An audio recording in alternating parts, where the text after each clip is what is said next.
You probably have heard all kinds of different information regarding your credit and credit scores. So today we're going to talk about what's a fact and what's a myth. And we're also going to talk about how to increase your credit scores or put yourself in a better position with regards to your credit. All right, so we're going to hit that first. So number one, pay your bills on time. Even if you don't get a statement in the mail or they didn't get you an email or you didn't see an email regarding any payment due, make sure you have those payments made on time. All right. Keep revolving debt at a minimum. So, for example, if you keep your debt or your credit card debt at 30% of the credit limit, you're going to get the best scoring. So, if you have $1,000 credit limit, you want to keep that balance under $300 on that card. All right, that's going to give you the best scoring. Don't keep more than 2 to 3 credit cards open at one time. You tend to get better scoring when you have lower debt loads as well. Don't pay off a credit card or pay off an account that is already in collection. At this point, it's probably too late. You want to talk to a credit consultant or mortgage consultant regarding that first before you make any of those payments, whether you need to or not. Keep accounts and cards open that have really good long-standing history. Your credit is based on the history of you making payments. So if you have a credit card that's got 5 years of really good payments, don't close that account down. Keep it open, charge it like very minimal over the next year, just enough to keep that open because that's keeping your score up as well with that credit history.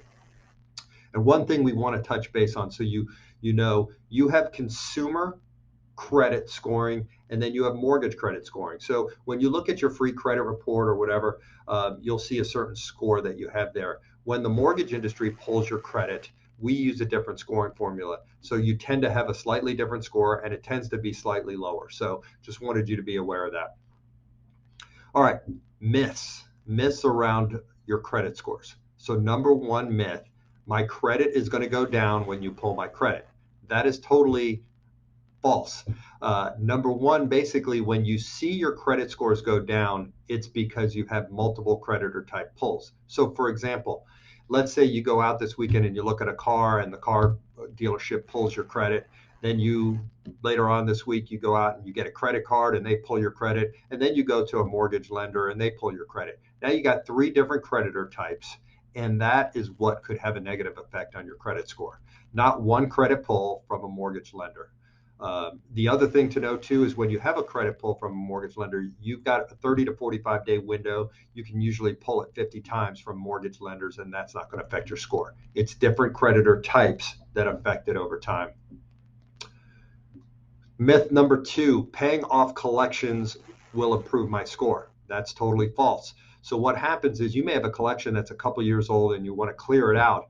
That collection is dated now 2 years ago, but if you make that payment, that collection date now comes forward to the current date, and that goes directly into your scoring formula. So it looks like you actually have a collection from right now today rather than 2 years in the past. So that'll give you a negative effect on your scoring. That's why they tell you not to pay off collections. Talk to a credit consultant or a mortgage consultant on that. And myth number 3, paying off a credit card and closing a credit card or an installment account is going to help my credit. Again, like I mentioned before, your history is what your score is based on, your payment history.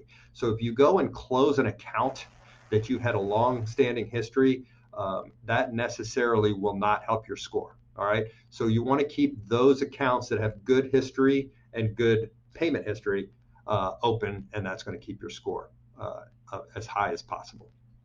All right, so that's it for the credit side today. Thank you for your time. Make sure to follow us on social media for more home buyer tips, frequently asked questions, and we look forward to assisting you with the dream of homeownership.